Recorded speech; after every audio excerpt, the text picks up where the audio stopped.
Mafunzo haya yamechukua takriban siku 10. Yalikuwa ni mafunzo ya kubadilishana utaalamu kati yetu na wenzetu wa Uturuki. Mafunzo yalihusu kuzima moto, utafutaji na uokoaji. Utafutaji na uokoaji ulilenga katika majengo marefu, lakini pia na shughuli za kuzima moto ikiwa ni pamoja na utafutaji na uokoaji. Kwa ujumla, mafunzo haya yamekuwa ya maana sana kwetu. Wenzetu kutoka Uturuki wamejifunza kutoka kwetu, lakini na sisi pia tumejifunza kutoka kwao. Niseme kwamba mafunzo haya yalikuwa ni muhimu sana, naomba nisisitize hilo. Lakini pia katika mpango huu wa mafunzo tumekubaliana kuendeleza mafunzo haya zaidi katika ngazi zingine za juu zaidi.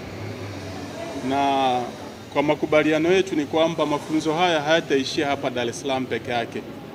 Tutayapeleka mpaka mikoani. Tunashukuru wenzetu wa Uturuki wamechukua pia uamuzi baada ya kufanya kozi hii. Wamechukua uamuzi wa kuchukua baadhi yetu askari 10 watakwenda Uturuki kwa ajili ya kujifunza mambo mengine ya juu zaidi. Na askari hao 10 watakaporudi tutawatumia pia kufundisha wengine. Kwa hiyo tunawashukuru sana ubalozi wa Uturuki ambao walisimamia hili, na tunashukuru sana kwa uamuzi wao wa kuchukua askari wetu 10 kwa ajili ya mafunzo ya juu zaidi. Yameenda sambamba na kutupatia vifaa vya kuzima moto na uokoaji. Wametupatia vifaa vizuri japo havitoshi.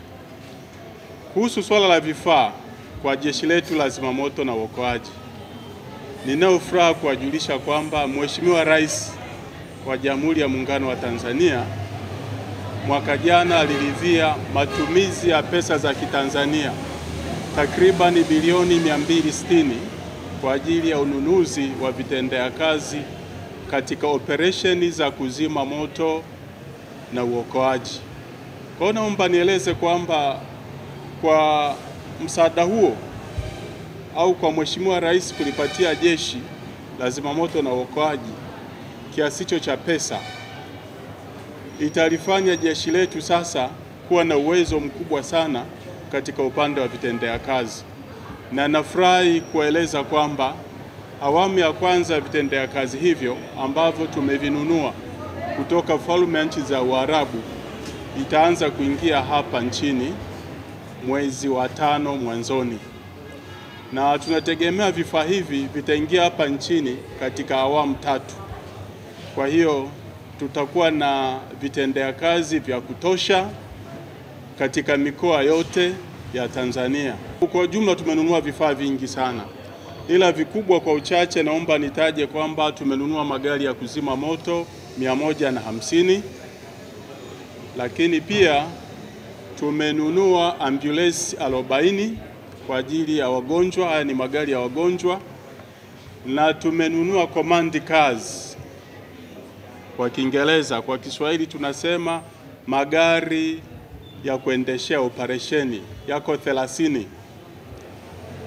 Vile vile tumenunua helikopta 1 kwa ajili ya huduma za uokoaji na kuzima moto.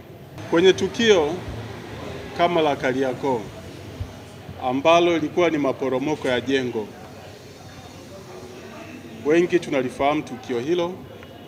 Kuna vifaa muhimu sana vilivyokuwa vinahitajika katika tukio hilo, na katika manunuzi ya vifaa hivi ambavyo tayari tumeshavinunua, tumezingatia pia vifaa ambavyo vitahusika kwenye maporomoko ya majengo. Vifaa hivyo ni kama thermal imager.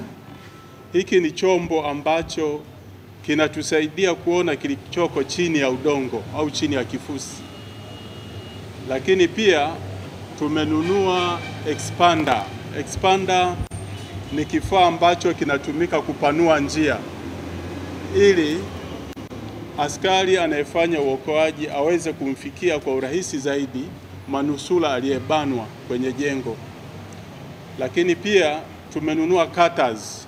Hizi ni mashine ambazo zinatumika kukata Kwa tunaweza tukakata mihimili ya zege ili kuweza kumfikia manusura aliyoko kwenye ajali. Nikiripoti kutoka hapa Dar es Salaam, mimi ni Profesa wa habari Breton Masalu wa East Africa TV.